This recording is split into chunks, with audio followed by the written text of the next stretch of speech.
Yes, it is. Hi, Harry. It's Tony again from Lifeline. Hold on, Tony. 1 moment, please. How are you? Hold on. Oh, yes, okay. Bear with me. Take your time.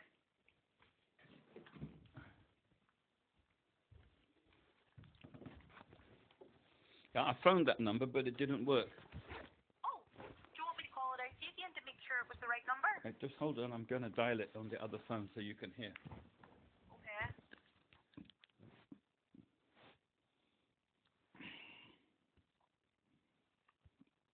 It was called Patient Client Council. Mhm. I'm going to dial it. 1 moment. They're open Monday to Friday, 9 to 4, so they could be closing now because it's 3:57.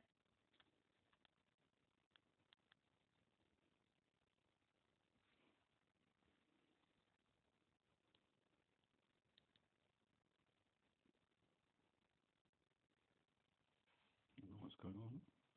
It's not making any connection. Do you want me to call the number out to see if it's the right number? But you already did that. Just to double check again.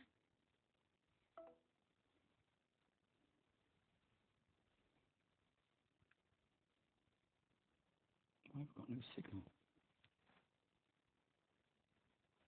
This phone has no signal. Why? Oh. Reboot the phone.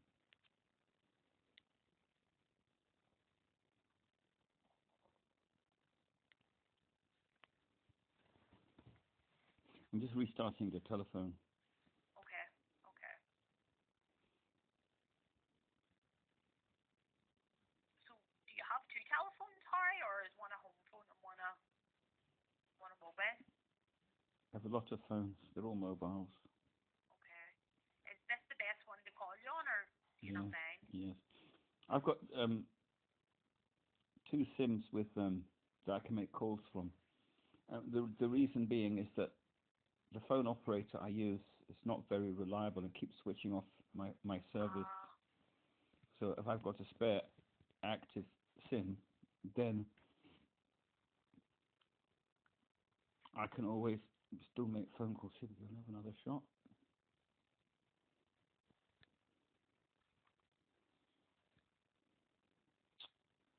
What is wrong with this damn thing? There's just no signal. Could have no signal on one phone and I've got signal on the other. With a different network? Same network. I'm just going up this area and get better network.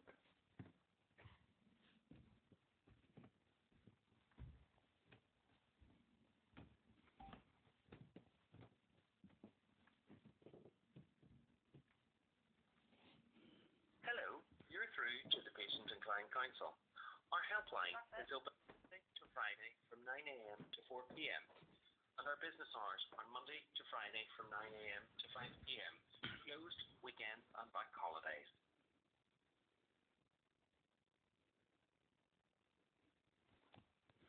Hello, you're through to the Patient and Client Council. Unfortunately, there's no one here to take your call at present. Please try again later.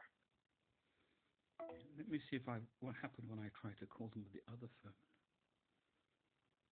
The information I have is that they open Monday to Friday network. So I'm wondering are they closed at the moment? That's why. Yeah, let me press, see what happened. Oh, hold on.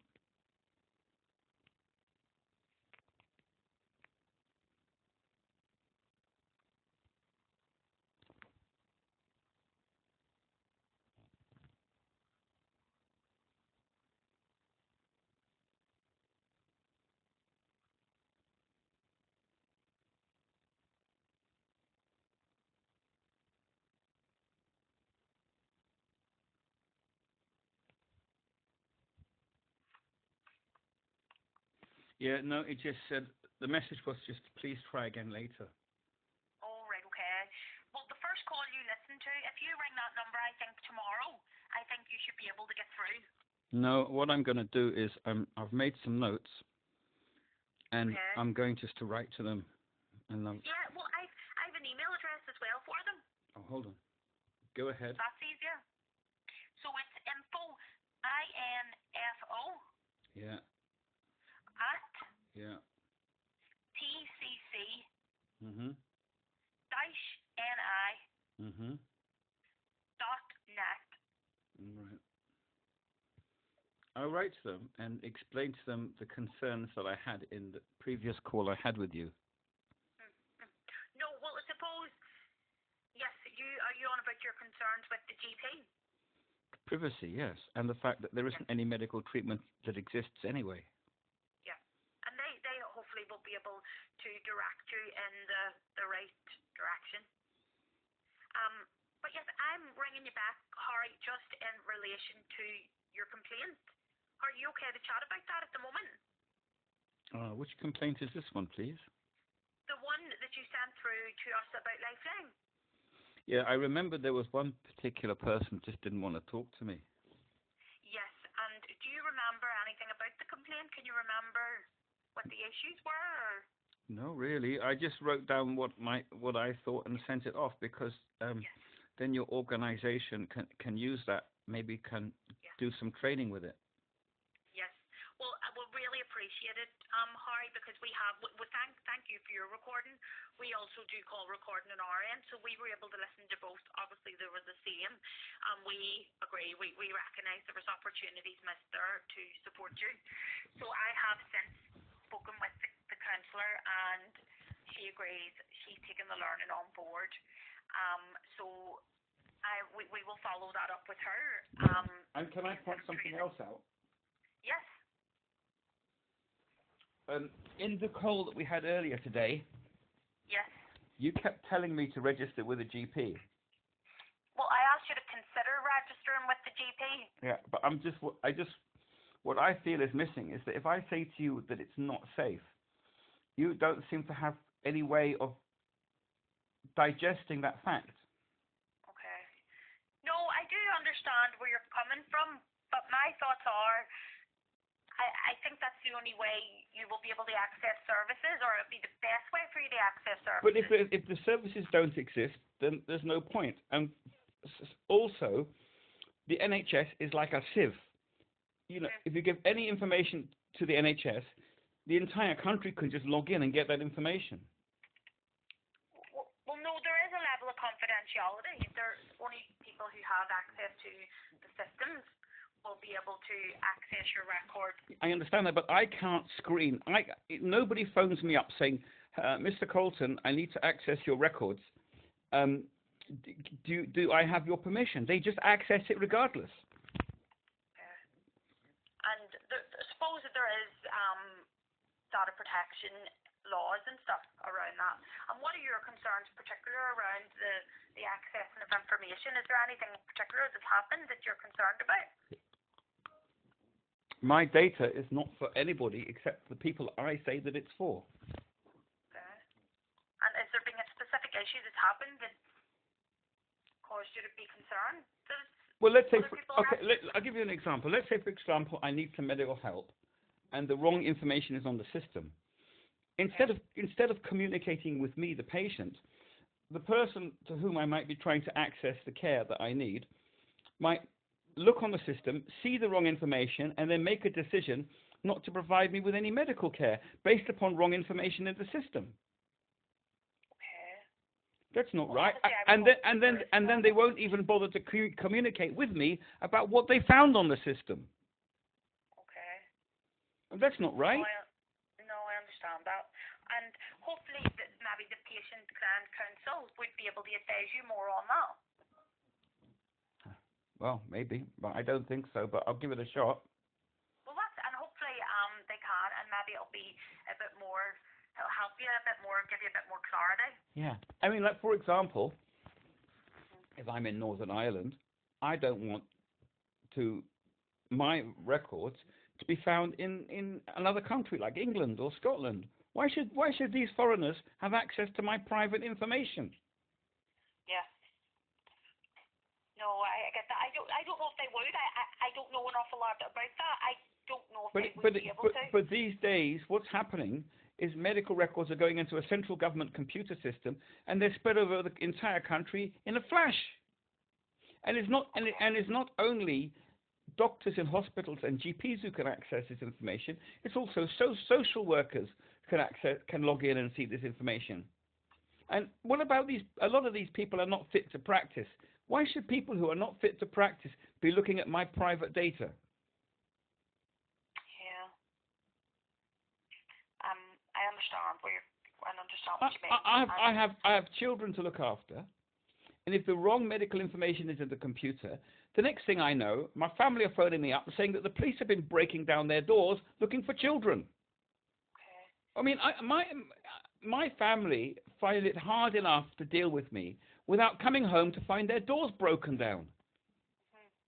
So, I thought you didn't have any family in Northern Ireland. I do.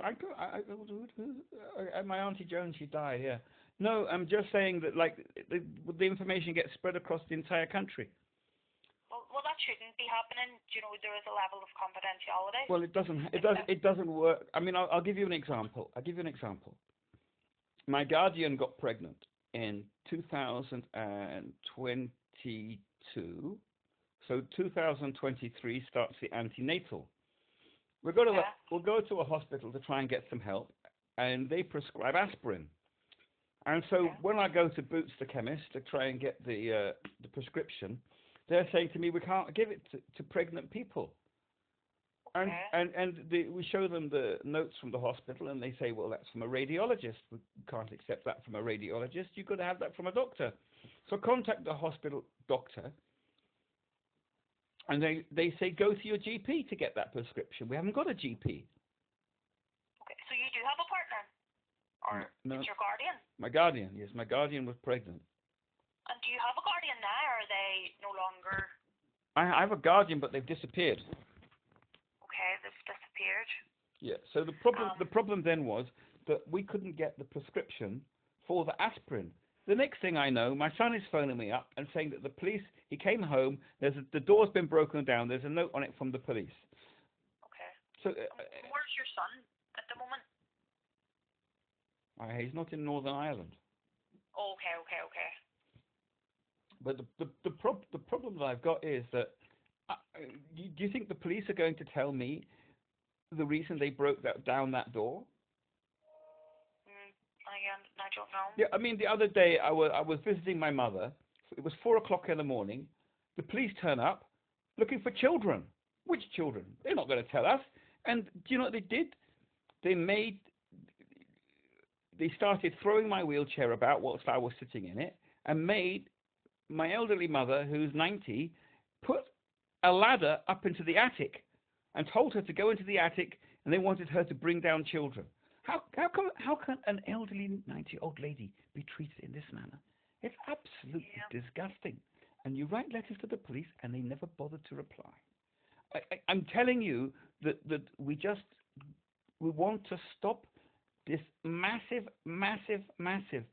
breach of data privacy that's going on in the NHS. It has to stop.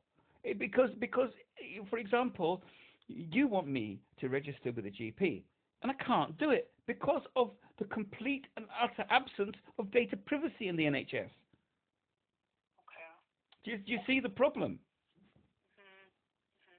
The problem is the information goes all the way to the police, the social workers, God knows who. I don't know any of these people. I've never consented to it. And in the court, they make a nuisance. And my elderly mother and my son and everybody, they're saying, how are you're a very difficult person to deal with. And now you've got the police, breaking our doors down. It makes the people who are closest to me even more reluctant to help me. Do you see that? I think I understand, yeah. Well, it's absolutely outrageous for my own family to reject me because of data breaches in the NHS. Okay. This is what I have to discuss with the patient council when I write to them. Yeah, they will advise you around the data protection and what should be shared and what shouldn't If I register with a GP, it is no business of the central government NHS computer that I have registered with that GP. It's private. It's got nothing to do with them. Why should the GP hand my private data to some central government organization so that everybody in the entire country can start harassing my family members? Do you not understand how difficult it is as a brain-injured person who who struggles to get any care at all, and their own family members are being harassed and abused and even starting to reject me? Yeah, no, it sounds very difficult, Harry. There's a problem. Our MPs in government, they have to make a stand for the patient. They have to say to the central NHS, you central NHS, you, hands off, hands off. It is not your data. You have no right to it. The only person who can handle the data is the GP. You, central NHS computer, no, no, no, no, no, no, no. And I tell you one more thing. Do you know where NHS numbers come from? No. They were invented in 1939 at the outbreak of the Second World War. And it was designed so the government could then control the population and weed out fifth columnists and Nazis so they could be put in internment camps. It was not there to provide healthcare to the population. It was there so that the British government can have control over people. Before 1939, there were no NHS numbers, and so fair enough if they want to weed out fifth columnists and traitors and people like that. However, after the war, it was extended into a system whereby they can use it for purposes which are not in accordance with data privacy, and can be used in a wrongful manner to cause extreme harm to vulnerable disabled people. As you can see from my case. I can, yeah, and I hope it's not something I'm overly familiar with, but I hope the Patient Client Council can help you with that. But from our end, as we chatted about, I have put on a checkup call, so one of our counsellors will contact you tomorrow, check in with you, see how you are, and hopefully you'll have got chatting to the Patient Client Council by then. But in terms of the complaint, we are going to look into that, and we thank you for taking the opportunity to contact us, because it has been good for us to be able to listen to the call and listen to our own recording as well, and we will take learning from it. So are you happy enough then if we take the complaint on, and that we'll offer you support through check-in calls at this moment in time? Yeah, is that okay? At the moment, I'm working on making some engineering videos to try to explain to the wheelchair service the care I need, but it's not easy for me. I don't have anybody to help me, and that's what I'm doing with my mobility care. And in terms of my brain injury, I need a controller. And the controller that I've been working with in Belfast is only a financial controller and not a welfare controller. And nobody has told me where I'm supposed to make my application for a welfare controller. You wouldn't be able to find out, would you? I don't know what a welfare controller is. Okay. I've never heard of that term before. I will explain to you what it is. It's like a guardian. Yes. is a Scottish term, but in Northern Ireland they're called controllers. So when somebody has no mental capacity and they can't sell their house to pay for their for their medical care or whatever, then you go to a certain court in Belfast and you ask for control, and somebody applies to be a controller, so they can control the financial money of this person who probably is in a coma or something. That's called a financial controller. But also you can have a medical controller or a welfare controller, and they are people who have rights to make medical decisions for people. And that's what I need. I need a medical controller. See, I think what you're talking about, the way you're explaining that to me, Harry, that sounds like what we would call Northern Ireland guardianship. and that Oh, would come under you would also call that guardianship, okay? yeah, and I think that would come under the mental health order. And But, to access mental health, well, to access mental health support, the best way for that to happen would be through your GP. but I don't have a mental health issue. I have a neurological issue. Yeah, I know. So that's where I'm getting a bit confused Well, because that's my understanding well, of it. before I go to a GP, I want to make sure that the help that I need exists. So why can't the people in the NHS who are supposed to help train my guardian, why can't they phone me up and let me know whether there's any reason they could easily phone me up and say, I'm sorry, Harry, but we don't know anything about training guardians, and then I would know there's no point in going to a GP.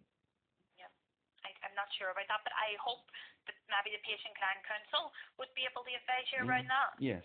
I think what you're talking about needs to be accessed through a mental health team, but I know what you're saying. You don't feel that you have a mental health condition. It's nothing to do with I feel. I have a neurological diagnosis. I haven't got I have been screened by the mental health people, and they've said you don't have a mental health problem. You have a neurological problem. So, and maybe the other way around that could be under what's called the Mental Capacity Act. And the Mental Capacity Act is around, I think there's laws around in the Mental Capacity Act that could maybe help you with that, and that would consider a physical disability.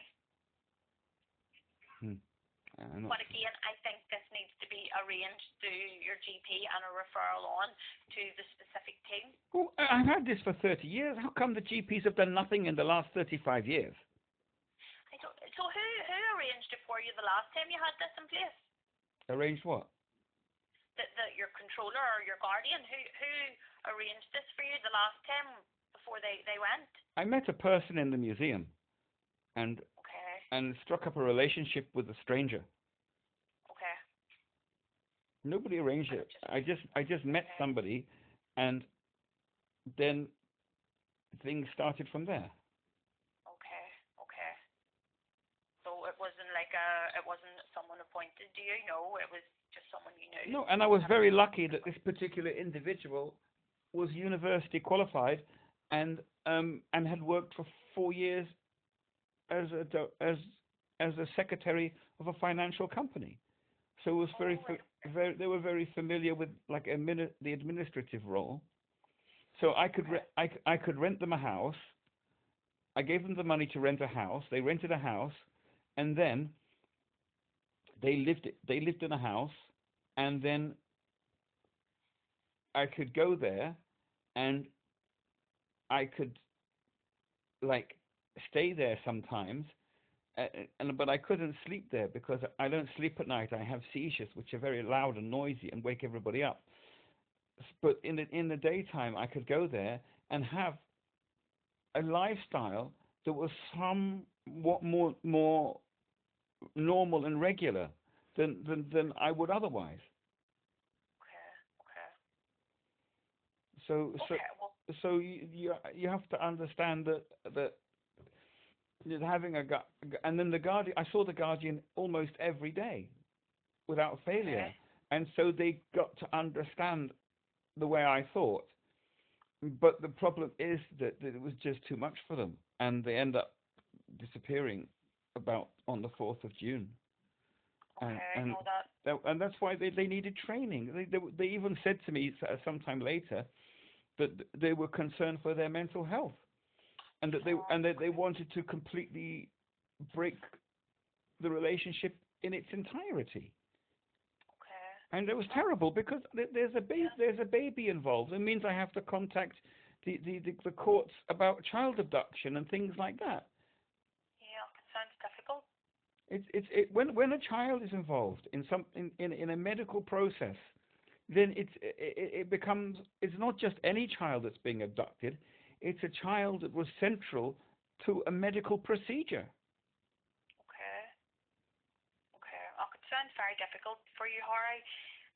But as we bring the call to an end, I hope maybe the Patient Client Council can give you a little more advice and guidance around these issues, because I don't know if it's necessarily something I can help with. And we will check in with you tomorrow. Yes, hopefully I've written my letter by then, and Yes. I don't know how long it will take them to digest it and come back to me with any ideas. Yes, and tomorrow when we contact you, we'll hopefully explore if there's any support we can offer.